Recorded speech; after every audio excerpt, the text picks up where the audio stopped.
आपल्याला साधारणतः एक 3 आठवड्यापूर्वी सोलापूर शहरामध्ये अतिशय जोरदार पाऊस झाला. त्यामुळं आपल्याकडं शहरात पूर्वी जे पारंपरिक असलेले नाले होते, तर वेगवेगळ्या कारणामुळं त्यात बरेचसे लोकांनी जे नाले आहेत ते वळवल्याचं निदर्शनात आलं, किंवा काही लोकांनी चुकीच्या पद्धतीने बांधकाम केल्यामुळं त्या पाण्याला जे आपण जसे पावसाळी नाले असतात ते तशी आपल्या नकाशावर त्याची नोंद नाही आहे. त्यामुळं आता जो ड्राफ्ट DPMचा जो फायनल होत आहे त्याचा नकाशा अंतिम टप्प्यामध्ये आहे. तर तो आम्ही आता आमच्या पूर्ण जे बांधकाम विभागाचे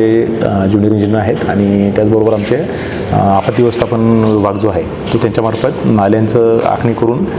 पाणी नैसर्गिकरित्या जे पाणी आहे ते वाहून जाण्यासाठी जे नाले आहेत ते मार्क करणे आणि त्याच्यासाठी डिझास्टर मॅनेजमेंट प्लॅन तयार करणे. त्याच्यामध्ये अगदी प्रॉपर्टी वाईज याच्यामध्ये कोणाच्या प्रॉपर्टीमधून नाला जाईल आणि ते साधारणतः किती रुंदीचा त्याच्यामध्ये कॅल्क्युलेट करून साधारणतः किती पाऊस पडू शकतो मॅक्सिमम